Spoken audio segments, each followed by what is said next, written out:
54쪽 왼쪽 위로 가면, 즉 행동과 함께 있는 꿈.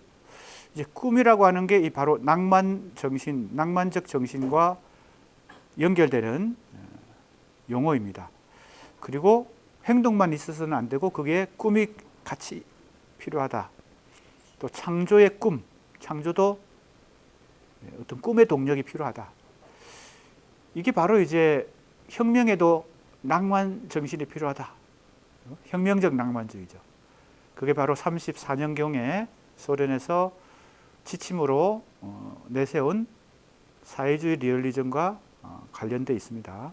이러한 꿈으로 현 세기를 대표하는 저작은 카피탈일 것이다. 이게 마르크스의 자본론이죠.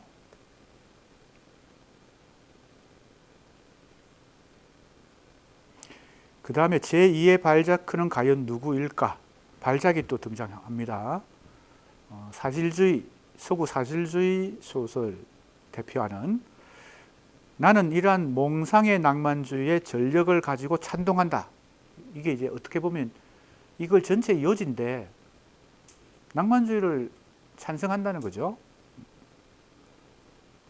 그리고 앞에 이렇게 붙였습니다. 몽상은 꿈과 같은 단어니까 몽상의 낭만주의에 전적으로 전력을 가지고, 이런 말을 썼는데, 뭐 쉬운 말로 하면 전적으로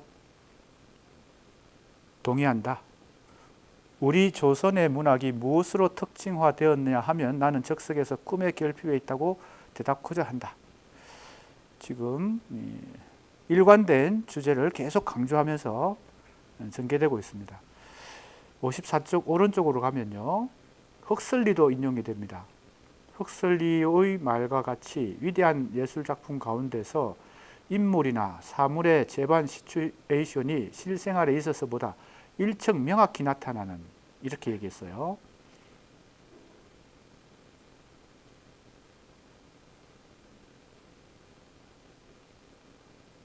이것은 그 위에 나오는 창조하는 인물에 의해 영향력을 부식하는 것이다. 좀 어려운 한자어들이 이 임하의 글에 꽤 많이 등장하는데, 밑에 이제 그래서 편집자가 각주를 붙여놨어요. 그래서 그 각주를 잘 이해하면 되겠습니다. 부식한다는 말은 어려운 한자인데, 그래서 잘 사용하지 않은 그런 한자어인데, 인물의 영향으로 독자 가운데 자기 영향력을 건조한다, 이렇게 되어 있습니다. 그러니까 소설이나 예술 작품에 등장하는 인물의 성격 혹은 그의 행동, 이것의 영향을 독자가 받는 것을 얘기합니다.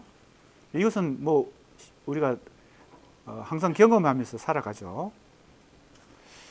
괴테의 낭만주의 소설 젊은 베르테르의 슬픔이 독자들에게 영향을 줘서 자살하는 청년들이 많이 나오고, 이런 것이 이제 이런 사례에 해당됩니다. 이것은 문학과 예술이 상당한 독자들에게 영향을 준다는 것을 알 수 있는데, 지금 그 얘기를 하면서 헉슬리 말을 인용한 것이죠.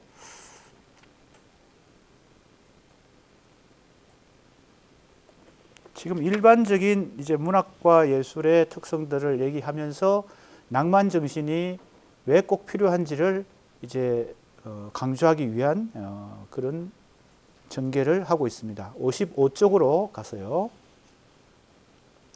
지금 이 문맥 속에서 55쪽 왼쪽에서 햄릿, 돈키호테, 오블로모프 등등으로 셰익스피어, 세르반테스, 곤자로프, 밑에 또 굉장히 많은 작가들이 등장하는데, 톨스토이, 메리메, 트루게네프는 불사다, 영원하다, 뭐 이런 얘기를 지금 하고 있어요.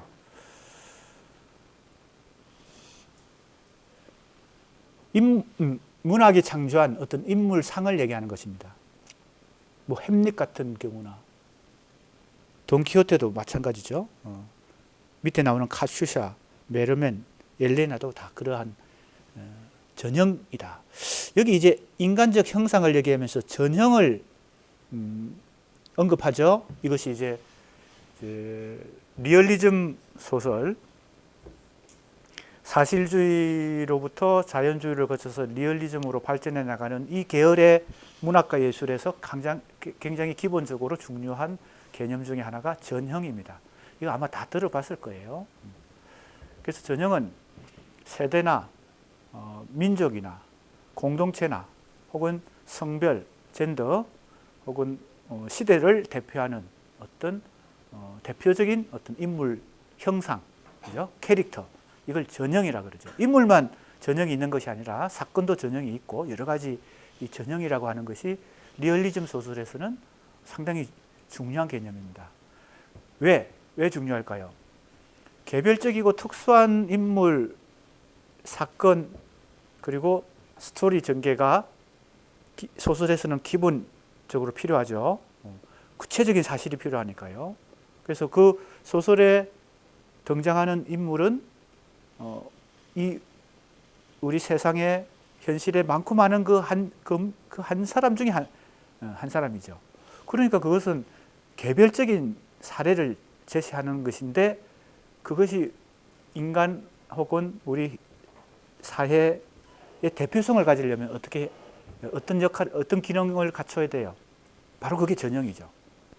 그래서 우리가 특수성 속에서 보편성을 확인할 수 있는 것, 문학과 예술이 특수한 사례를 얘기하지만은 보편적인 감동을 주는 것, 이것은 바로 이 전형이라고 하는 개념이 그 안에서 작동하기 때문에 그렇다. 인물이든 사건이든 그 이야기 속에 등장하는 모든 요소들이 이 전형이라는 요소를 중요하게 생각하죠. 이게 리얼리즘 문학 예술의 아주 중요한 개념 중에 하나입니다. 그래서 이제 임화도 이 전형 개념을 가지고 이 인물의 전형성, 이걸 얘기하고 있는 것입니다. 인간적 형상의 전형성은 곧 문학의 몽상성의 최중요한 표현으로 이렇게 얘기했습니다. 문학은 낭만적 정신이 있다. 다른 말로 하면 꿈을 가진 창조다. 또 다른 말로 하면 몽상이다. 이렇게 얘기하는데 그 몽상이 뭘 거쳐야 돼요? 전형성이라고 하는 걸 거쳐야 된다. 뭐 이런 얘기를 하면서 뭐하고 뭐를 결합하려고 하는 거예요? 낭만주의와 리얼리즘을 결합하려고 하는 거죠. 낭만주의와 리얼리즘을.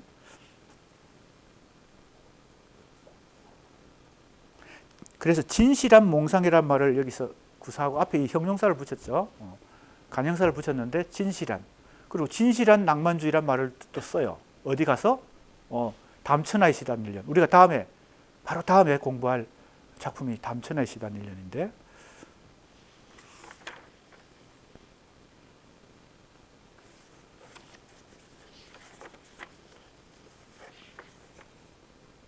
순서로 보면 그래서 조금 이게 순서가 좀 바뀌어 있습니다. 두 번째, 세 번째가 시간 순으로 보면 담천하의 시단 1년이 먼저고 35년 12월이니까요. 그 다음에 위대한 낭만적 정신이 36년 1월입니다.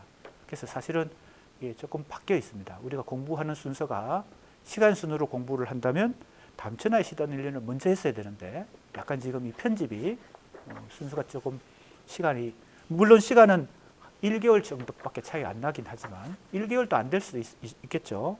1월 1일 날 위대한 낭만적 정신을 발표했고 12월 며칠인지는 안 나와 있는데 담천하의 시단 1년이 아무튼 12월 중에 발표를 했고 1월 1일 날 위대한 낭만적 정신을 발표하니까 거의 비슷한 시기에 나왔다고 볼 수 있습니다. 그래서 진실한 낭만주의의 전형으로 안용만의 강동의 봄이라는 이 신춘문예 당선 작품을 칭찬하면서 얘기를 하죠. 바로 35년 그 신춘문예 작품을요.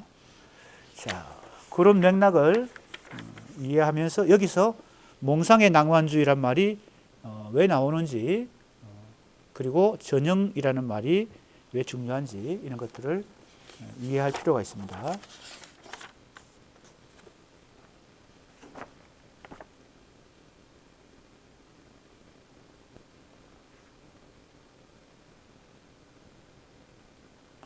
다시 55쪽 왼쪽 아래쪽으로 내려왔어요. 인간적 형상의 전형성은 곧 문학의 몽상성의 최중요한 표현으로 이랬어요.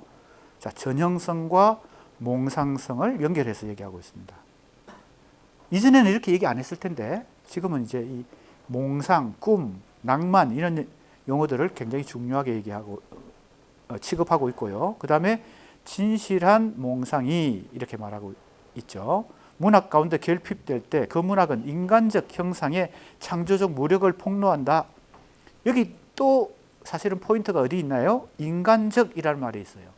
이게 휴머니즘 혹은 인간성, 이걸 다시 중요하게 생각하는 것은 낭만주의를 중요하게 재평가하는 것, 이것과 연결되어 있습니다. 자, 이제 좀 넘어가서 37쪽으로 가면요. 미안합니다. 55쪽. 지금 이제 페이지는 항상 이 손글씨로 쓴 숫자, 큰 숫자, 이걸 중심으로 얘기하겠습니다. 55쪽에 오른쪽 페이지에 장한몽도 언급되고, 밑에 보면 영체, 형식, 선형 이렇게 나오는 것은 바로 그 유명한 이강수의 무정 작품의 주인공들이죠.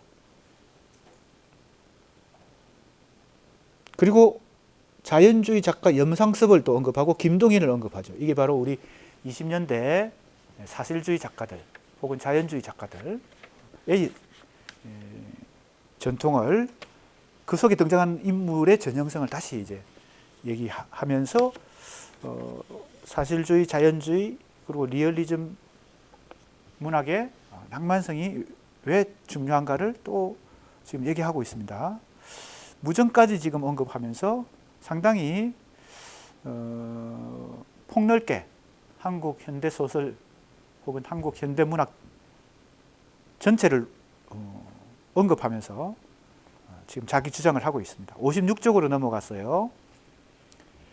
56쪽 왼쪽의 중간쯤, 신문학의 체량에 보고라 볼 자연주의 제작품. 제작품이란 것은 모든 작품, 그죠? 이것도 임하의 관점이죠. 임하가 보는 관점에서는 신문학이니까 한국 근대문학이 체량, 그랬으니까 가장 양질의, 가장 높은 수준의 보고, 보물창고가 바로 자연주의 작품이다. 이런 이제 자기 입장을 얘기하는 겁니다. 자기 관점에서. 그러니까 이제 김동인, 염상섭 이런 작가들이 중요하고, 사실은 이강수의 작품은 계몽주의 성격이 강하지만 크게 보면 사실주의 계보에 들어가니까 이강수까지 언급하고, 그 다음에 빙어, 현진건이죠. 동인, 상섭, 빙어는 현진건입니다. 자연주의의 이상은 실험실적 태도고 현실의 폭로 등으로 소극적으로 현실과 관계했다. 이랬으니까 지난 시간에 읽어봤던 대목에서도 한국 자연주의 소설 문학을 높이 평가하지 않습니다. 상당히 뭐예요? 부정적 리얼리즘이다 라는 용어로 설명을 하죠. 왜? 자연주의 소설은 대체로 인간의 아주 근본적 그 본성을 추악한 것으로, 그죠? 그리고 열등한 어떤 존재로 역사 속에서 운명 속에 갇혀가지고 뭐예요? 파멸로 가는 인물과 사회 구조를 극단적으로 드러내는 게 자연주의 소설이거든요. 그러니까 이제 임하가 볼 때는 리얼리즘 문학은 그러한 부정적 리얼리즘에서 벗어나서 나가야 된다고 생각하기 때문에 지금 이렇게 비판적으로 지금 자연주의 작가들을 언급하고 있는 것이고, 이제 그 연장선에서 자기가 이제 추구하는 리얼리즘 소설, 리얼리즘 문학을 얘기하는 것입니다. 거기에 필요한 것이 진실한 낭만주의다, 진실한 몽상이다, 뭐 이런 지금 얘기를 하는 것입니다. 왜 그럴까요? 이 문맥을 이해하면 어렵지 않습니다. 사실주의 작품과 자연주의 작품은 한국의 소설만 그런 게 아니라 서구의 자연주의 작품도 그렇지만 이 몽상이 빠져 있거든요. 꿈, 몽상, 낭만이 다 빠져 있죠. 아주 냉혹한 인간의 본성과 사회의 적나라한 추악한 현실을 드러내는 것이 목적이죠, 자연주의는. 그러니까 지금 진실한 낭만주의를 수용하는 입장에서는 이걸 사실주의, 자연주의에서 리얼리즘이 발전했지만 특히 자연주의를 부정하는 것이죠. 비판하는 것이죠. 그것이 이제 이 논리의 전개 속에서 우리가 이해할 수 있습니다. 여기 56쪽 오른쪽 밑에 가면요, 도식적 낭만주의라고 하는 말이 나오고 그것은 도식적 리얼리즘의 다른 반면이다 이렇게 했으니까, 이전에 우리가 이마가 볼 때 극복해야 될 두 가지는, 한쪽은 도식적 낭만주의가 있고 한쪽은 도식적 리얼리즘이 있다면, 그걸 결합해서, 그죠? 낭만주의와 리얼리즘을 결합해서 진실한 낭만주의를 만들어내는 것이 이제 새로운 리얼리즘인데, 그렇게 보면 도식적 낭만주의도 극복해야 되고 도식적 리얼리즘도 양극에 있는 이 두 가지를 다 극복해야 되겠죠. 그런 논리가 지금 이마의 논리입니다. 이 도식적 리얼리즘의 사실은 끄트머리에 자연주의 작품들이 있는 것이죠. 그 다음에 여러 한국의 이 리얼리즘 계열의 소설들을 계속 언급하고 인물들도 등장시키면서 전형으로서의 보편성 얘기를 하는 대목들이 나옵니다. 57쪽 가서도 계속 작품이 나옵니다. 그죠? 김희준, 안성학 뭐 이런 전형적 인물들을 제시하죠. 우리가 염상섭의 3대 같은 작품에 보면 이 세대를 대표하는 전형적 인물이 등장하죠. 그것은 뭐 우리가 수능 시험 공부하느라고 다들 열심히 공부했을 텐데, 그죠? 세대를 대표하는 그 특성을 전형적으로 가진 그 인물형들이 3대. 그래서 3대죠. 할아버지, 아버지, 아들 세대에.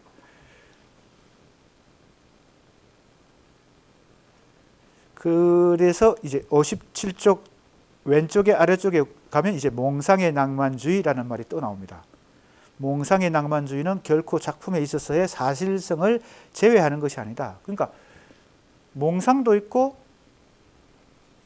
꿈도 있고 낭만 정신이 있는데, 그렇다고 하면 사실이 없냐? 그렇지 않다는 거죠. 이 두 개를 결합하는 것이 바로 새로운 리얼리즘이겠죠. 그래서 사실성을 제외하는 것이 아니다.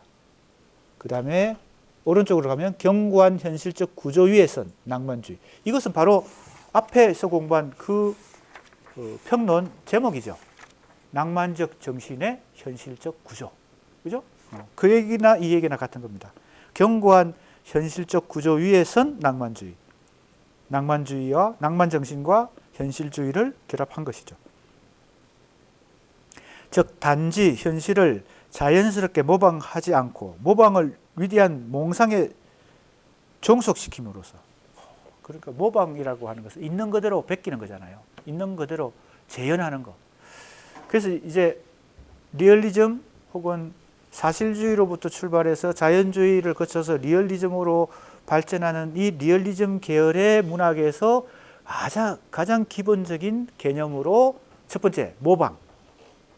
너무 오래된 문학 개념이죠. 문학 예술의 개념이죠. 아리스토텔레스 때부터 이 모방이라는 개념이 있었으니까요. 왜?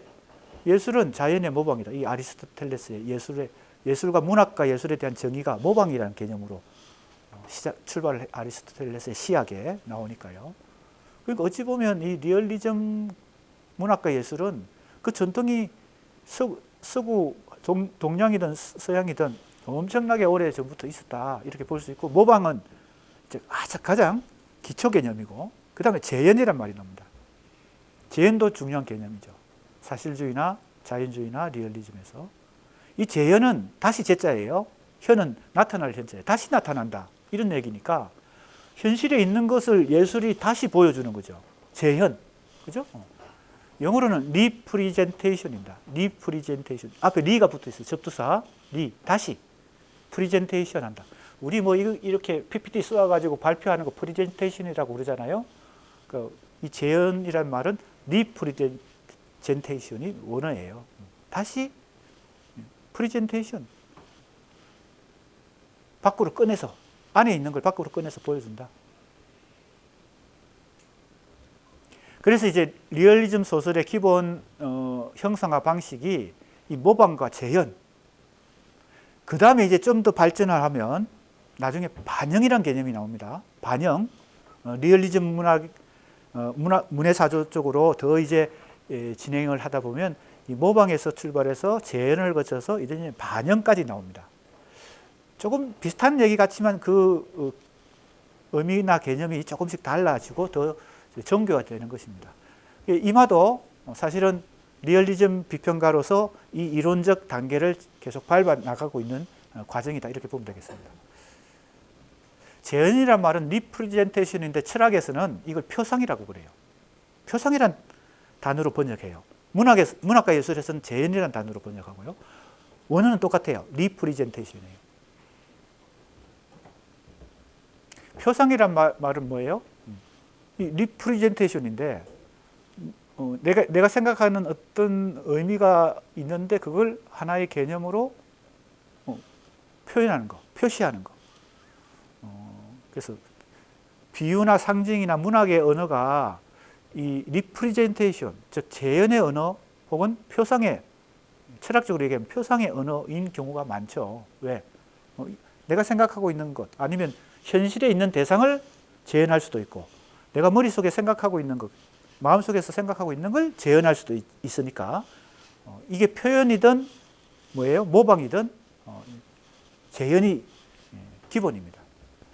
그런데 이제 리얼리즘 문학과 예술이 아닌 이제 다른 쪽의 문학과 예술은, 특히 모더니즘 문학과 예술은 이 반재현의 표현 방법을 굉장히 선호하죠. 그러니까 재현이라고 하는 것이 리얼리즘 문학과 예술의 가장 기본 형상화 방식, 예술적 표현 방식이라면 모더니즘은 이 반재현, 즉 리얼리즘의 표현 방식의 기본인 재현에서 벗어나려고 해요. 그래서 이제 미술도 그렇고요, 문학도 그렇고 영화도 그래요. 그래서 이제 모더니즘 문학과 예술들을 대체로 그 표현 방법을 보면요, 이 재현에서 벗어나는 거예요. 그래서 그걸 우리가 통틀어서 반재현이다, 그렇게 얘기하죠. 뭐 여러 번 예를 들지만 노벨 문학상을 받은 한강 작가의 작품도 주제는 리얼리즘적 주제인데 이 표현 방법이 재현의 방식에서 벗어났어요. 그렇죠? 이렇게 좀 예를 들어서 설명하면 조금 더 이해가 쉽게 됩니다. 한강 소설을 읽어보세요. 그럼 그거는 우리가 아는 리얼리즘 소설이 갖고 있는 이 전통적인 재현의 방식에서 상당히 다른 방법으로 표현을 해요. 그래서 사실은 이해하기가 조금 쉽지는 않고 내면으로 이 사건을 외부적 스토리를 따라가는 게 재현의 방식의 가장 기본. 물론 인물도 들어있고 인물의 성격도 나타나고 뭐 심리 묘사도 나타나고 다 이제 리얼리즘 소설에도 심리 묘사까지 나타나긴 하지만 일단 이게 재현의 방식이라고 하는 그 전통적인 리얼리즘의 표현 방법으로 전개가 되기 때문에 어느 정도 객관화되어 있고 어느 정도 이해가 독자들이 쉬운데, 이 재현의 방식에서 벗어나서 한강 작가의 소설들은 대부분 이 내면의 의식으로 파고들어서 개인의 이 본성을 이제 건드리기 때문에 이 문체도 그렇고 그 표현 방식 자체가, 문체는 조금 또 다른 결이 좀 다른데 게다가 또 문체까지도 굉장히 이제 시적 산문이라고 보통 얘기하는 그 내면의 여성적이고 잔잔하면서도 부드러운 내면의 어떤 시적 문체를 사용하죠. 그러니까 문체라는 이 측면하고 표현 방식이라는 측면, 즉 형식이란 구성 형식, 그죠? 소설의 구성 방식, 이건 조금 달라요. 결이 좀 다릅니다. 이거 두 개가 다 한강 소설에 있어서는 리얼리즘의 전통적인 재현 방식이 아닌 거죠. 자, 그렇게 이해하면 조금 더 쉽게 이해할 수 있습니다. 그러나 한국 소설도 서구 소설도 주류를 이루는 것은 역시 사실주의, 자연주의, 리얼리즘 계열의 소설들이 주류를 이루어 온 것이죠.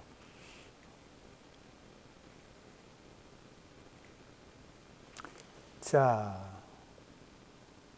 그 다음에 57쪽으로 넘어가세요. 이미 아까 57쪽 넘어갔군요. 조금 넘어가겠습니다. 57쪽 오른쪽에 보면요, 여기 앙드레 지드가 모스크바 작가 대회에서, 이거 여러 번 나옵니다. 모스크바. 이게 이 모스크바 작가 대회니까 이게 뭐예요? 소련에서 작가 대회가 있었는데 우리들의 일을 써주시오, 우리들을 표현해 주시오, 이렇게 외쳤고, 그 다음에 문학은 거울의 인물을 가지고 있지 않다. 거울의 인물만을 가지고 있는 것은 아니다. 이때 거울이 뜻하는 게 뭘까요? 거울이 바로 모방 혹은 재현.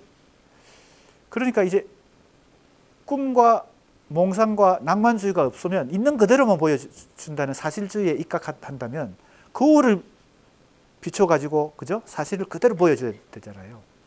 근데 모든 문학과 예술이 이 사실주의에 입각하더라도 거기서 출발하더라도 이제 이마가 지금 이 시점에서는 그 거울이 아니다는 거죠. 문학은 거울이 아니다.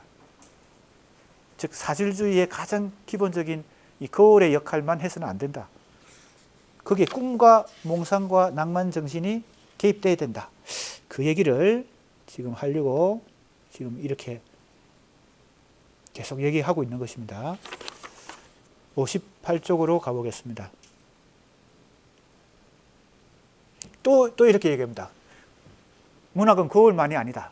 그죠? 간단히 얘기하면. 두 번째, 이제는 문학은 모방하는 것으로 만족하지 않는다. 계속 지금 똑같은 얘기예요. 58쪽 왼쪽에 가면 위에 문학은 모방하는 것으로 만족하지 않는다. 그죠? 이 전체적인 문맥이 이해돼야 되겠습니다. 우리 수강생들. 문학은 형성하고 제안하고 창조한다. 있는 그대로만 보여주지 않고 뭔가를 요구한다는 겁니다. 있어야 될 것. 거기에는 꿈이죠. 그래서 몽상이 필요하죠. 낭만적 정신이 필요하죠.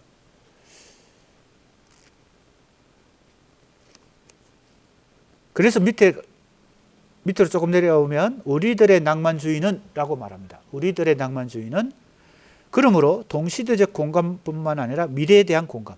그죠? 거울로. 그죠? 모방만 한다면 미래는 없죠. 현재 모습만 보여주는 거니까요. 그래서 리얼리즘, 진실한 리얼리즘 혹은 진실한 낭만주의가 되려면 미래를 내다보면서 미래를 지향해야 되니까 어렵지 않습니다. 전체 논지를 잘 파악하면 이마가 굉장히 막 어렵게 막 현학적으로 여러 얘기들을 하면서 하고 있지만 그리고 많은 서구 작가들 개념들 막 활용하면서 쓰고 있지만 중심 논지는 굉장히 어떻게 보면 단순합니다. 그래서 지금 58쪽 오른쪽으로 가면 이거 낭만적 정신이란 말이 나오죠. 나는 낭만적 정신으로 문학을 관찰하는 데 작가들이 그르치기 쉬운 위험에 대해 눈을 감을 수 없다라고 얘기하고요. 그 밑으로 내려오면요. 낭만적 정신의 현실적 구조를 일정 경고히 축조하는 것으로 우리는 이 위험을 피해야 한다. 낭만적 정신의 현실적 구조. 이게 바로 앞에서 우리가 읽은 그 평론의 제목이잖아요. 그걸 쓰고 나서 이걸 쓰고 있으니까 일관된 자기 논지를 그죠?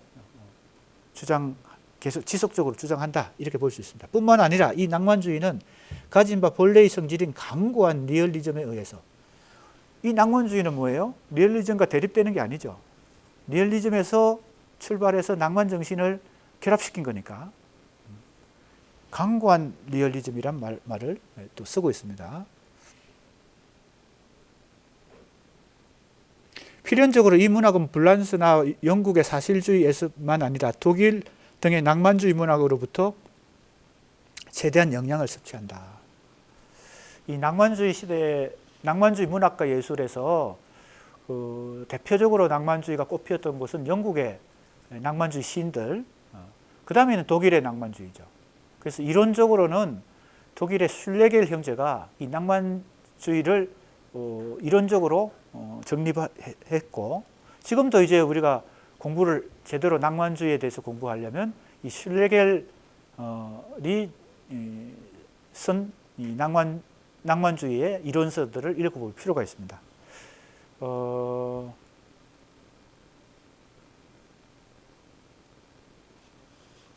또 옆길로 셀 것 같으니까 조금 다시 본래로 돌아왔어요. 59쪽으로 가보겠습니다. 거의 이제 마지막 결론 부분입니다. 59쪽 왼쪽에 결론적으로 이렇게 얘기를 합니다. 따라서 이 낭만주의는 새 리얼리즘이라고 부르는 문학의 불멸의 내용이고 그 빛나는 일면이다 그랬어요. 자, 이 문장 하나에 어떻게 보면 이걸 전체의 요지가 압축되어 있습니다. 자, 낭만주의를 새 리얼리즘이다. 이 낭만주의는 과거의 낭만주의가 아니죠. 진실한 낭만주의, 새로 지금 채택하려고 하는 낭만주의입니다. 그리고 이것은 내용이다 그랬어요. 이해가 됩니까? 이 낭만 정신은 정신의 차원이니까, 그죠? 이게 형식의 차원이 아니고 내용의 차원이죠. 지금 새로운 리얼리즘의 내용의 차원에.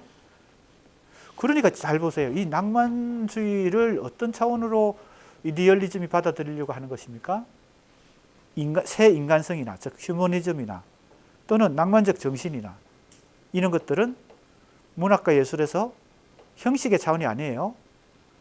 내용의 차원이죠. 그러니까 여기서 이 내용이란 말이 나오는 것입니다. 평론의 제목, 이 첫 번째 평론의 제목, 낭만적 정신의 현실적 구조 했을 때도 이 낭만은 정신의 차원에 있는 거죠. 그죠? 내용의 차원에 있는 것입니다.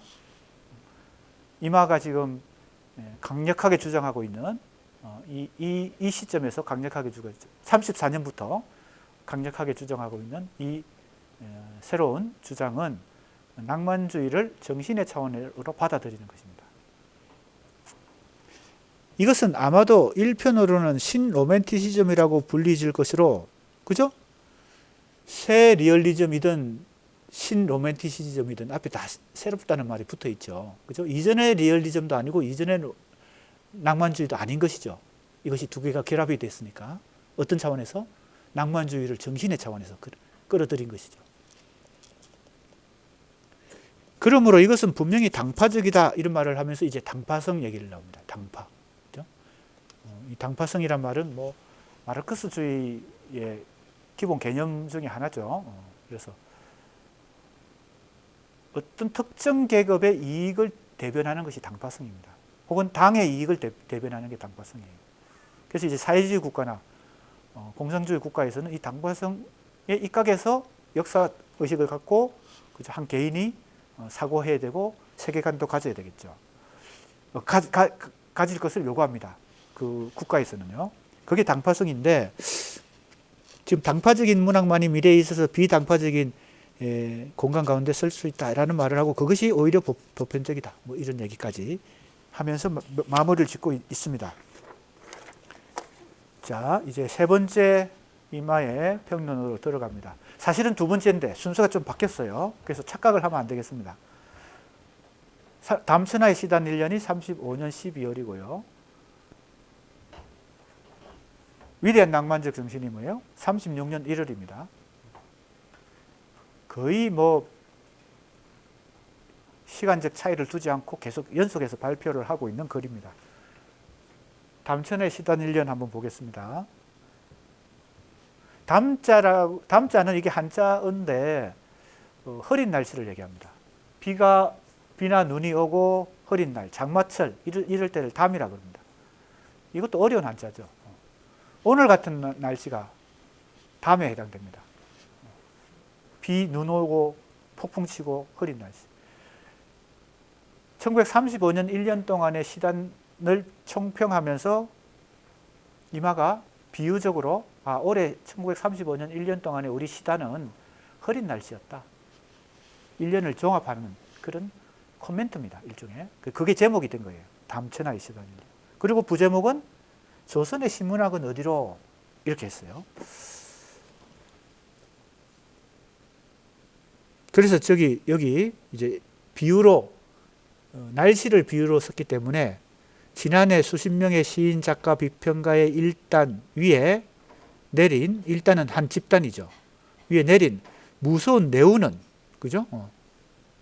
내우, 뭔가 비유적으로 지금 얘기하는 것은 왜냐하면 이게 정치적 사건이기 때문에 직접적으로, 노골적으로 얘기하기가 힘들어서 어려워서 비유적으로. 그래서 제목도 담천하, 날씨 얘기를 하면서 제목이 붙은 것이고 여기 밑에 각주가 그래서 달려 있습니다. 편집자가 상당히 친절하게 이 배경 설명을 해주고 있습니다. 34년에 카프 제2차 근거 사건. 카프가 30년에 강제 해상 당하고 그 이후에도 계속 탄압을 받는 과정에서 1차 근거 사건, 2차 근거 사건. 이제 이거는 2차 근거 사건입니다. 34년에. 그래서 80여 명의 카프 맹원이 근거되었다. 그래서 결국은 최종 해상결을 내는 것이 35년이다. 이 얘기입니다, 지금. 그러니까 이마 입장에서는 35년 1년이 흐린 날씨였다라고 말할 수밖에 없는 것이겠죠. 그렇게 하면서 이제 이 글을 시작했습니다. 그리고 사실은 35년 4월경에 김기림의 기교주의 비판, 자기 반성이 발표된 이후에 그것에 대한 반응이 사실은 이 글의 중심을 이룹니다. 그것이 62쪽 넘어가면요. 김기림도 그렇지만 이마도 상당히 역사적 서술이 많아요. 서구의 현대문학과 예술이 어떻게 전개되었는지, 또 한국의 현대문학이 어떻게 전개됐는지 시를 중심으로 계속 이제 역사적 서술이에요. 그게 62쪽에 대부분 등장합니다. 복고주의도 나오고, 그 다음에 파인 김동완이죠. 월탄 박종화, 소월 김소월, 그죠? 그리고 여러 작품들도 언급되죠. 이게 지금 현 시점이 아닙니다. 김소월이 활동하던 것은 1910년대, 그죠? 그리고 그 이후 과거의 문학사를 정리하는 것입니다. 지금 국경의 밤도 나오고 금잔디도 나오고 흑방비고, 그게 다 이제 김동완, 박종화, 김소월의 작품들이죠. 그 한국 문학사, 한국 현대문학사의 흐름을 다시 기술하면서 이제 이 카프 문학의 대두를 얘기하고, 지금은 탄압을 당하고 있는 상황이니까 그 역사를 얘기하는 과정에서 이제 김기림의 그 기교주의 비판을 얘기하는 순서로 나아갑니다. 그래서 꽤 길어졌어요. 63쪽을 보면 왼쪽에 안서 김억이죠. 파인 김동완, 월탄 박종화, 춘원 이강수, 이병기 등등이 언급되고요. 그 다음에 63쪽 오른쪽으로 가면 여기에 역시 안서, 요한, 안서, 파인, 월탄, 소월, 석송, 이렇게 한국 현대시에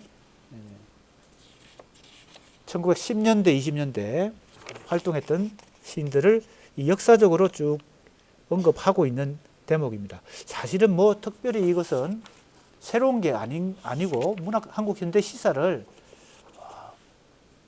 크게 자기 관점에서 요약하는 과정입니다. 이제 사실은 본론은 64쪽 오른쪽 이 별표, 64쪽 오른쪽 별표 이후죠. 여기가 바로 아까 얘기했던 김기림의 자기 반성, 그것이 바로 이 해 35년에 4월에 발표되었기 때문에 그것이 사실은 초미의 관심사이다, 이렇게 봐야 되겠습니다. 자, 64쪽 오른쪽으로 가보겠습니다. 다음 우리는 시단 일방의 가장 왕성한 주류로서 수 3년 내 그랬어요. 그러니까 최근 3년 내 한 3, 4년 될까? 뭐 이마는 3년이라고 지금 최근 3년이라고 보고 있습니다. 이 글을 발표한 게 35년 12월이니까 32년, 4년, 그죠? 아니지. 33년, 4년, 5년 뭐 요 정도. 뭐가 왕성했다고요? 기교파. 이게 바로 이제 이마가 스스로 자기 반성한 바로 그 기교주의의 뭡니까? 한국 문학의 순수화 경향이 30년대 초부터 발생했고, 그것을 대표하는 동인이 시문학 동인, 그게 이제 박용철이 주도했죠. 순수 서정시 운동을 했고, 그 다음에 모더니즘 시 운동이 김기림에 의해서 주도되었는데, 그것도 크게 보면 문학의 순수화 경향, 즉 사회 참여라든지 계급 투쟁이라든지 민족 해방이라든지 이런 민족 단위의 국가 단위의 큰 역사적 과제를 문학과 예술로 표현하려고 하는 그런 사회 참여적인 문학이 아닌 거죠. 크게 보면 그렇습니다. 순수 시 운동도 그렇고 모더니즘 시 운동도 그렇고요. 그걸 이제 염두에 두고 이렇게 얘기하고 있습니다. 이 경향이란 10년 전 신시의 대표자들이 예술을 위한 예술의 이론을 가지고 신흥하는 경향시에 다투던 이유, 이런 얘기를 해요. 10년 전이니까 한번 보세요. 10년 전이면 25년경이죠. 지금 35년 12월에 이거를 쓰고 있으니까요. 10년 전이면 1925년경에 어떤 일이 있었다는 거예요. 과거를 지금 돌아보는 겁니다. 신시의 대표자들이 예술을 위한 예술, 그죠? 순수 예술을 가지고 경향시와 경쟁했다는 겁니다. 경향시가 바로 뭐예요? 카프 직전에, 카프가 조직되기 바로 직전에 이 계급 문제든 사회 구조적 문제, 사회 현실 문제를 고발하면서 적극적으로 현실 참여 문학을 했던 그 유파를 경향파, 이렇게 얘기해요. 경향문학. 그게 이제 카프로 발전적으로 조직화되는 것이죠. 그러니까 이미 10년 전에 그런 경쟁이 있었는데, 그런 투쟁이 있었는데, 그게 잠복하고 있다가, 뭐 여긴 더 어려운 말을 썼어요. 이 당시에 한국 사람들이 다 이런 한자를 썼는지는 몰라도, 이런 한자를 자연스럽게 사용하는 사람은 별로 없을 텐데, 이 말은 이렇게 쓰고 있어요. 침복이라는 말까지 썼어요. 뭐 잠복이겠죠. 그죠? 잠재되어 있다가 10년 후에 지금 다시 나타났다. 그래서 크게 보면 시민시의 현대적 후예다. 이렇게 말을 해요. 기교파 시들이. 조금 밑으로 내려와 보겠습니다. 특히 시는 언어의 기술이다. 이게 이제 순수시 운동의 명칭인데, 그래서 첫째, 왜 이러한 기교파 세력이, 기교파 시인들이 많이 활동하게 됐느냐. 역시 이제 상당히 논리적이고 학문적으로 김기림과 그런 면에서는 상당히 뭔가 두각을 나타낼 정도의 수준을 가진 사람이 이마다. 김기림과 대결할 만한 이제 수준을 갖고 있다라고 볼 수 있는데, 첫째는 뭡니까? 문학적 발전의 연대적 노순이 스스로 설명하는 것과 같이 신흥문학의 세미 과정과 반비례하여 성장했다. 이런 말을 해요. 어려운 말을 쓰고 있는데, 김기림이 이미 기교주의 비판을 하면서 5가지나 얘기했죠. 왜 순수화 경향, 기교주의 경향, 형식주의 경향이 서구 문학에서, 한국 문학만 그런 게 아니고, 한국 문학에는 그게 30년 중반에, 30년대 초부터 한 5년 동안 한국 문학이 그렇게 역사적으로 보여줬지만, 서구 문학과 예술에서는 이미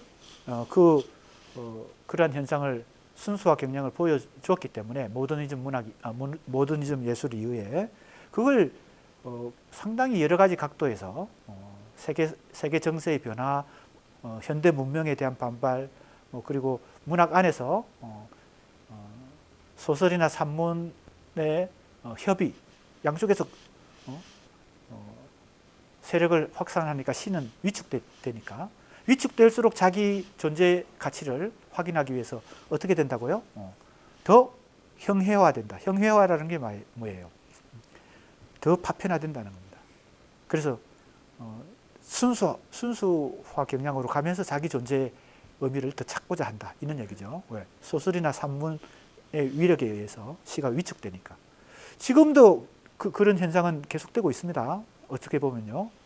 한국 문학만 그런 게 아니라 세계 문학 전체에서. 아무튼 그렇게 얘기하면서 5가지나 얘기해요. 거기에 그거하고 이제 비교할 만한 대목인데, 원인을 따지는 거죠. 김기림이 상당히 좀 다양한 각도에서 5가지나 얘기했는데, 이만 이렇게 얘기해요. 그걸 이제 총정리한 것이라고 볼 수 있습니다. 그죠? 신흥문학의 세미 과정과 반비례하여 성장한 것이다. 진보적 시가에 대한 부자유한 객관적 분위기의 확대는 그들의 활동에 있어서 자유의 천재의 전개였다.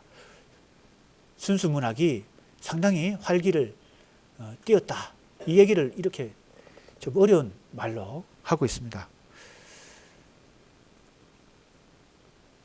그야말로 기교적으로 자기의 배설물로서 채워간 것이다. 상당히 노골적이고 공격적인 어떤 표현을 가지고 이 기교파 시인들의 이 시의 경향을 비판합니다. 배설물이라고까지 얘기를 해요. 그러니까 이제 이만은 좀 가격한 어떤 문학적 표현까지도 스스럼 없이 사용하고 있다. 이렇게 볼 수 있습니다.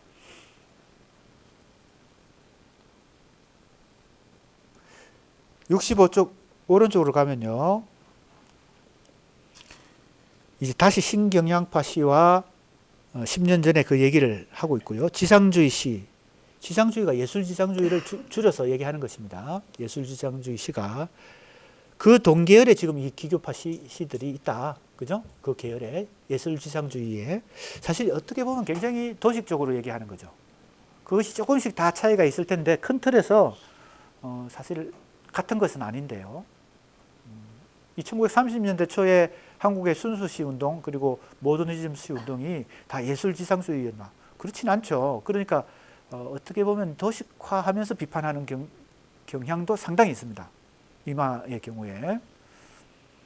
김기림의 그 이론을 잘 보면 그걸 예술지상주의라고 말하기 어려워요. 왜냐하면 모더니즘 시를 강하게 주장했지만 그것은 역사적 개념으로서의 모더니즘이고 서구 문명의 발달 단계에서 이미 서구에서 전개된 것을 한국의 1930년대의 한국도 일제 강점기 하에서 자본주의라고 하는 것이 형성되고 민족의식이 강하게 부각이 되었으니까 소위 말하는 민족국가 그리고 자본주의 이 두 가지가 식민지 치하에서라도 그죠?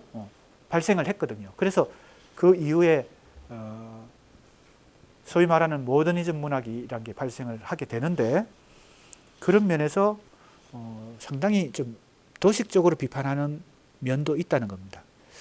주제와 같이 신시의 기본적인 특징은 낭만주의였다. 이제 더 거슬러 올라가면 우리는 낭만주의를 서구와 일본을 통해서 받아들여서 수용해서 한국의 근대 문학은 낭만주의의 영향을 많이 받았죠. 시의 경우는 그 다음에 상징주의 영향도 받고요. 그 얘기를 또 지금 이제 역사적 흐름을 다시 얘기하고 있습니다. 66쪽으로 가보겠습니다.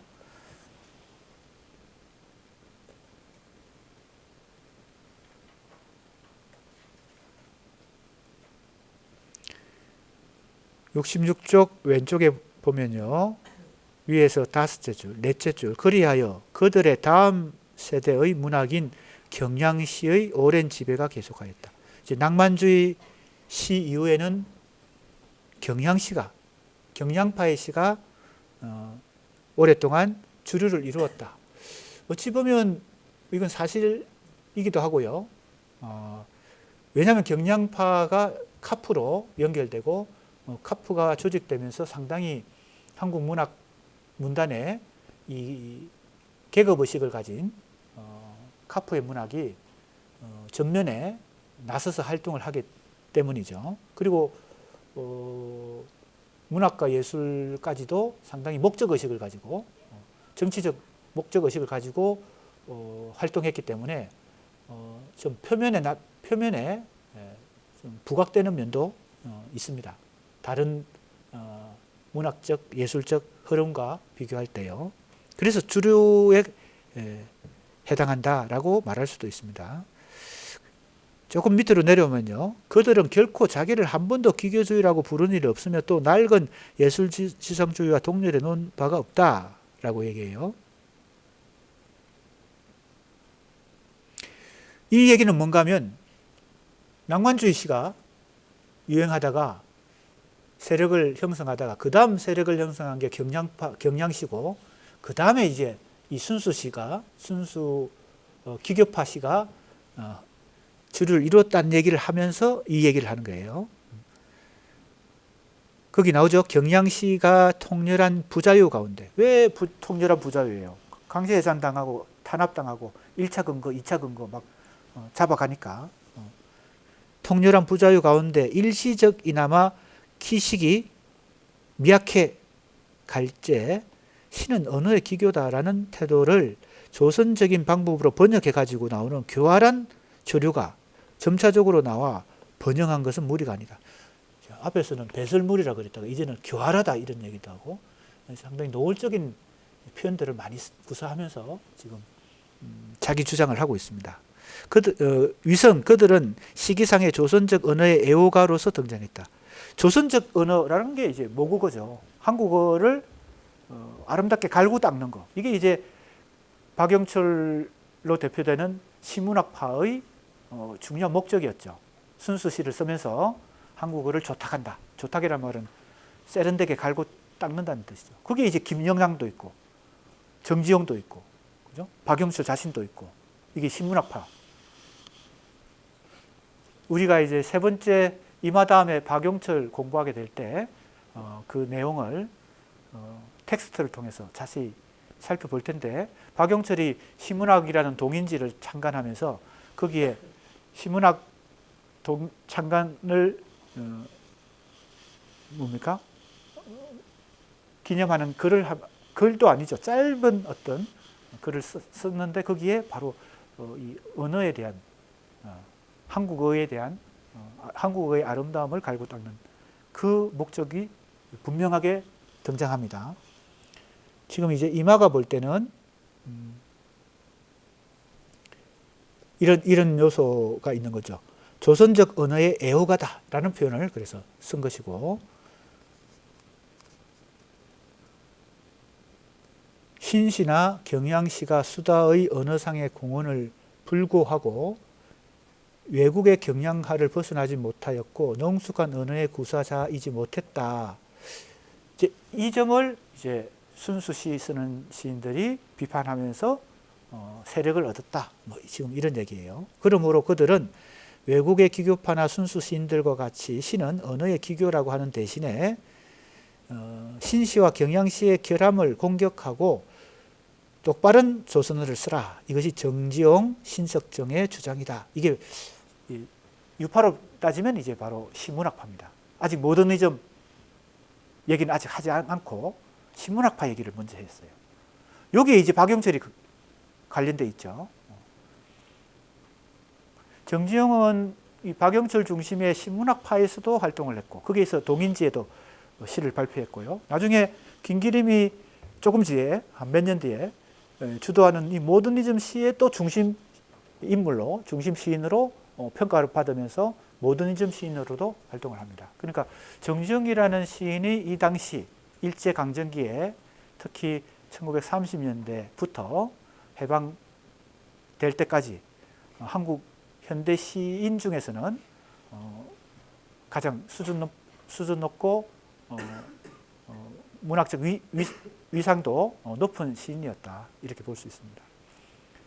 소설 중에서는 이제 이태준이라는 작가가 있거든요. 물론 여러 작가들이 다 중요하지만 지금 왜 이 얘기를 하냐면 약간 이 옆길로 새서 문단에서 일제 강점기 후반기에 1930년 중반 이후에 한국의 대표적인 문해지가 여러 개 있겠지만 그 중에 대표적인 문해지로 문장이라는 잡지가 있었습니다. 문장. 그걸 이제 주관한 즉 이제 창간한 사람은 이태준 작가인데 자기는 소설가니까 소설 신인 추천 당신이 이제 추천이라고 그랬어요. 심사를 거치지 않고 추천자가 실력을 인정하면 추천을 해요. 그 소설은 이태준 작가가 이 문장지에 추천위원으로 활동하면서 이제 새로운 신인 작가들을 많이 추천해서 등단을 시켰는데 시인 추천권을 누구한테 주냐면 이 정지용한테 줍니다. 그래서 정지용이 문장지 당시에 우리 한국 문해지 중에서는 이제 수준이 가장 높은 문해지였는데 이 정지용 시인이 신인들을 이제 작품도 좋은 작품을 쓰는 시인들을 이제 추천을 해서 등단을 시키는 거죠. 거기에 이제 등단된 사람들이 그 이후에 중요한 시인으로 자리 잡은 사람들이 꽤 많은데 우리가 잘 아는 바로 박목월, 박두진, 조지훈 이 세 사람을 이 조지훈의 추천으로 문장지로 등단한 공통점을 갖고 있습니다. 그리고 이들이 나중에 3인 공동 시집을 내죠. 그게 바로 뭐예요? 청록집이라는 시집입니다. 그래서 이 세 사람의 시인이 청록파라는 이름으로 유파로 인정을 받게 되죠. 청록파, 순수자연을 노래한 그것이 이제 청록집이라는 시집이 출간된 해가 해방 다음 해입니다. 그러니까 식민지 시대에 이걸 썼던 작품들을 해방된 다음에 46년에 청록집이라는 시집으로 세 사람이 공동으로 시집을 내죠. 그래서 이제 이 정지용의 역할이 일제강점기의 한국 현대시에서는 상당히 중요했다라고 볼 수 있는 하나의 사례가 됩니다. 그것이 이제 중요한 문해지가 문장이라는 문해지였다. 이런 얘기죠. 그리고 이제 조금 전에 얘기했지만 정지용은 시문학파에서도 중요 인물이었고 모더니즘 운동에도 중요한 인물이었습니다. 이거 약간 엿길로 센 얘기지만 김기림의 그 한국 해방 이후에 45년 해방 이후에 50년 전쟁이 일어나기까지 6.25 전쟁, 한국 전쟁이 일어나기까지 한 5년 동안에 우리 한국 사회가 해방이 되고 나서 국가를 재건해야 된다는 엄청난 국가적 시대적 명제 앞에서 문학과 예술뿐만 아니라 모든 사회가 이념 대립으로 엄청나게 소용돌이치죠. 그래서 좌파와 우파의 이념 대립이 극심하게 전개되는 그 과정에서 김기림도 정지용도 자익문학단체에 가입을 합니다. 그것이 이제 어떻게 보면 김기림의 이 비평의 전개 과정을 우리가 이해하지 않으면 왜 그렇게 돌변했을까? 그죠? 왜 그런 그 정치적인 변화가 쉽게 보면 밖에서 표면적으로 보면 엄청난 변화죠. 그죠? 모더니즘 시 운동을 하고 순수시를 쓰던 정지용이 왜 자익문학단체에 가입했을까? 그리고 전쟁이 1950년에 발생하고 53년에 휴전이 되는 그 격심한 전쟁기에 35년 휴전 이후에 북한에서 그게 이제 월북인지 납북인지 이게 아직도 정확하게 정설은 없습니다. 그래서 여러 이제 정언만 있는데 납북되었다라는 설이 더 강하긴 합니다만 아무튼 이 변화 그 엄청난 격동기에 그죠? 한국 현대사의 격동기에 파란만장한 생애를 살았다고 볼 수 있습니다. 그 이후에는 북한에서 활동을 했고 그 이후에는 이제 사실은 작품 활동을 크게 하지 못한 것으로 그렇게 보여집니다. 정지용 얘기가 나와서 정지용 시인이 윤동주 시인에게도 영향을 많이 주죠. 영화가 윤동주 시인의 생애를 그 영화화한 것이 동주라는 영화가 몇 년 전에 개봉이 돼서 거기 보면은 정지용 시인이 나옵니다. 그래서 윤동주가 스승을 찾아가 가지고 상의도 하고 뭐 문학적인 공부도 많이 하고 그런 대목이 나옵니다.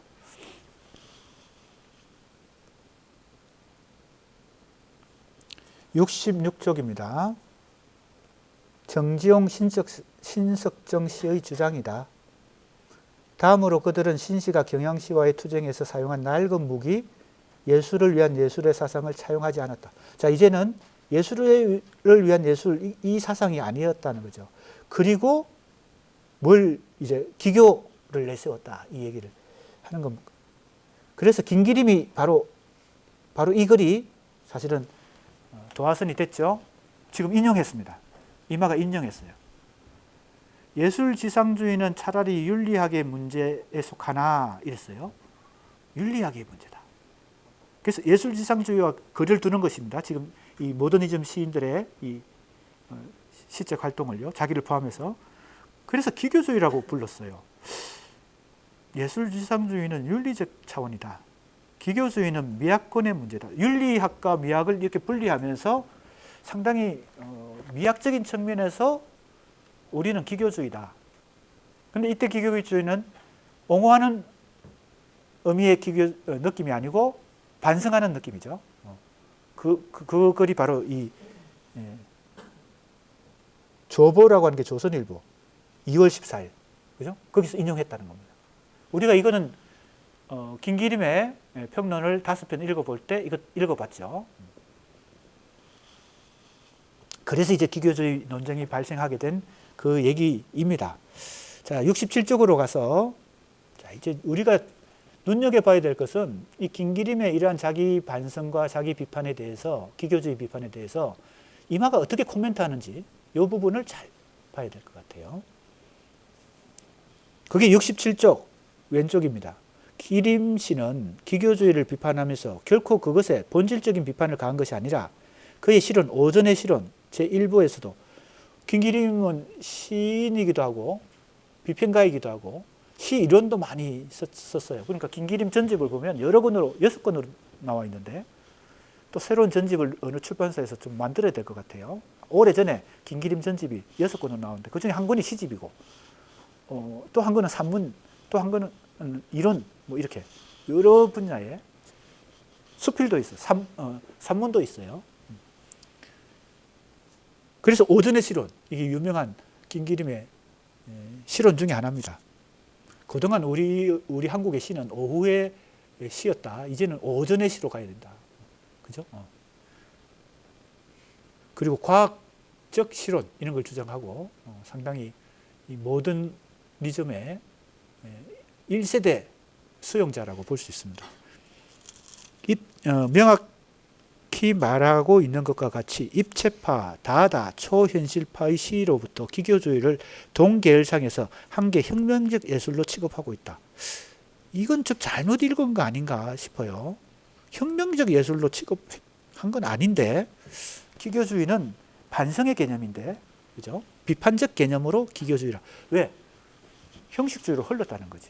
그죠? 순수화 경영이라고 하는 것은 서구 문학에서부터 이 순수화 경영으로 흐른 것은 여러 이유가 있지만 그 5가지 이유가 원인이 되어서 결국은 형식주의로 흘렀고 기교주의가 되었다. 이 반성의 의미거든요. 그런데 이제 이마가 볼 때는 그것까지도 약간의 혁명적 예술로 취급하고 있고, 순수시와 기교주의의 옹호자로서 전방의 자기를 구별하는 데 불과하다, 이렇게 얘기했어요. 그러니까 이건 진정한 반성이 아니다. 지금 상황이 달라지니까 자기를 변호하기 위해서 약간 변신을 꾀하고 있다, 변명이다, 이렇게 상당히 어찌 보면 이마는 과격한 뭐예요? 그런 걸 뭐라 그러나? 논쟁을 좋아하는 사람, 그죠? 과격하게 쟁점을 부각시키고 극단화시켜서 단순화시키기도 하고 논점을 가지고 논쟁을 굉장히 선호하는 사람 같아요. 지금 보니까 모든 걸 다 비판적으로 얘기를 합니다. 사실은 김기림이 자기 반성을 한 것인데, 뭐 물론 이 각자 다 자기 입장에서 판단을 해보세요. 이마든 김기림이든 박영철이든. 자, 67쪽 오른쪽으로 갔어요. 전후의 시단, 미술계를 장식한 입체파, 표현파, 미래파, 다다 등의 주관적 환상을 상기하라, 이랬어요. 이건 이제 다 서구 모더니즘 문학과 예술, 그 안에서 다시 주로 아방가르드, 유럽에서 발생한 아방가르드 예술 유파들입니다. 그러니까 그 공통분모를 뭐라고 얘기해요? 주관적 환상이다, 이렇게 얘기해요. 이런 것도 너무 좀 도식적이긴 하죠. 그 아방가르드 문예사주들도 굉장히 다양하거든요. 러시아의 미래주의도 있고요. 이태리만 미래주의가 있지 않고 러시아에도 미래주의가 있어요. 그러니까 그것은 하나로 다 똑같은 게 아니거든요. 미래주의만 해도요. 러시아 미래파가 있는 거예요. 이태리에서 발생했지만 미래주의가.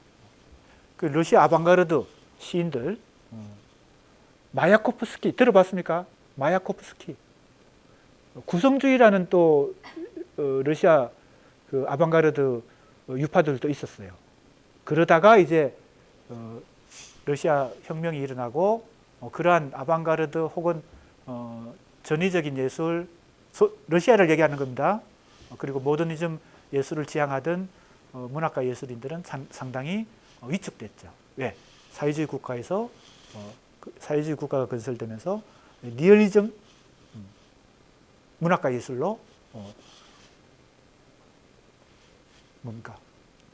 방침을 내려주니까 그래서 상당히 이제 굴곡이 있는, 그래서 이제 모더니즘과 아방가르드 예술을 추구하던 러시아의 문학과 예술인들이 이 리얼리즘 쪽으로 다시 변신을 해야 되는, 혹은 이념적으로 이데올로기로 다시 무장해야 되는 그러한 굴절을 겪을 수밖에 없었겠죠. 소련이 건설되면서요. 그러고 나서 이제 34년경에 사회주의 리얼리즘이란 걸 다시 소련에서 소련 사회주의 그 당에서 지침을 또 내려주니까 이제 낭만주의가 다시 좀 숨통을 트고 조금 살아나는 이제 그런 전체적인 흐름입니다.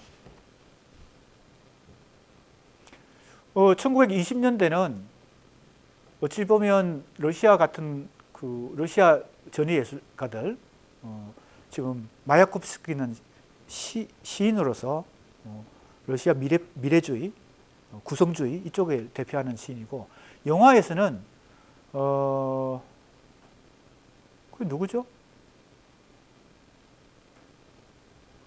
몽따주 이론으로 유명한,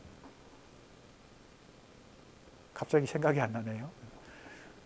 러시아 몽따주 학파가 1920년대에 세계적인 영화계에 이 몽따주를 실험하고 전함 포테킨,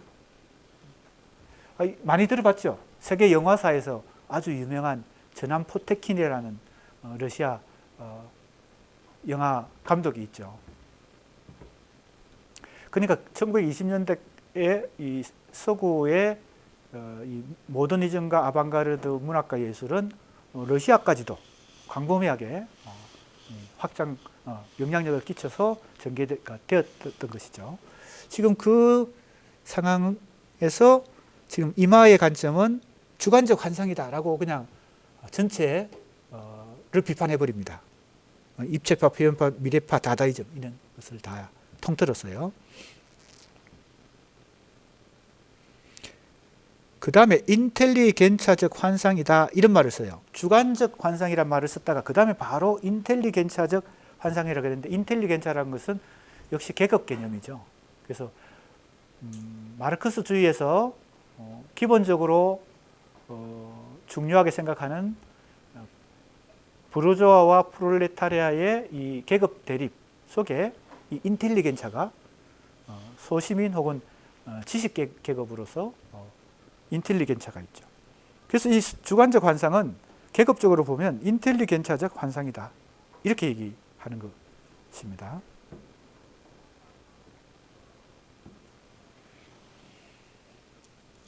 이러한 경향은 구라파의 전후적 혼란, 러시아의 내란 시절의 무질서, 환상의 거밀의 발전, 전후의 신흥예술과 같은 급진성을 가진 것이 아니다. 이런 얘기도 하고요. 자, 이제 밑으로 좀 내려와 봅시다. 10년 전에 다다 표현파의 모방자들은 시의 사상과 내용에 있어서 동일한 반항자였다. 박팔량, 김화산, 필자는 이마죠. 이제 카프의 문인들입니다. 그래서 프로 문학에까지 도달했다. 이제 프로 문학이 즉 카프가 결성되는 그 과정까지를 지금 역시 한국의 시사를 정리하는 식으로 전개해 나가고 있습니다. 68쪽입니다. 자, 이제 조금 핵심에 도달했는데 68쪽 왼쪽에 보면요. 이제 기교파 시인들에 대한 평가가 중요하니까, 그게 핵심이니까 이렇게 얘기합니다. 68쪽 왼쪽에요. 그러나 현대의 혁명 시인이라는 이들 기교파의 시인들은 시의 내용과 사상을 방기하고 있다. 그죠? 기교파 시인들의 특징을 한마디로 얘기해서 내용과 사상을 놓치고 있다. 방기라는 것은 던져버리는 것. 언어의 표현의 기교와 현실에 대한 비관심주의, 현실에 대해서 도피한다. 간단히 얘기해서 현실 도피다. 내용과 사상을 던져버렸다. 그리고 그렇게 하니까 뭐가 없어요? 열정이 없다. 시적 열정이 없다. 그리고 낭만주의의 무조건적인 부정자이다 라는 얘기를 해요. 이 대목이 중요합니다. 내가 볼 때 중요한데 사실은 김기림이 기교주의를 자기 반성하고 비판하게 된 원인이 낭만주의를 수용한 것이죠.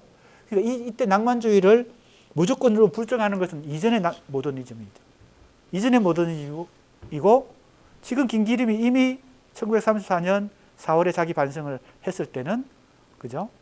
이 낭만적 인간성을 다시 받아들이고 모더니즘 시각 기교주의를 흘렸다라고 반성했는데 이 대목을 보면 이마가 약간 거칠게 지금 모더니즘을 비판하기 위해서 이렇게 이전의 모더니즘의 특성, 낭만주의에 대한 부정이다. 지성은 냉질한 것이다. 왜? 냉질하다는 말이나 낭만주의의 부정이나 다 같거든요. 인간성에 대해서 관심이 없다는 겁니다. 휴머니즘에 대해서 관심이 없다. 감정을 노래함을 멸시하고 감각을 노래한다. 감정도 없다. 왜 감정도 왜 여기서 감정을 옹호해요? 감정도 낭만주의의 가장 중요한 속성이니까. 자, 그래서 이제 이것이 담천하의 시단이면 시간이 됐네요. 자, 다음 시간에 계속 하도록 하겠습니다.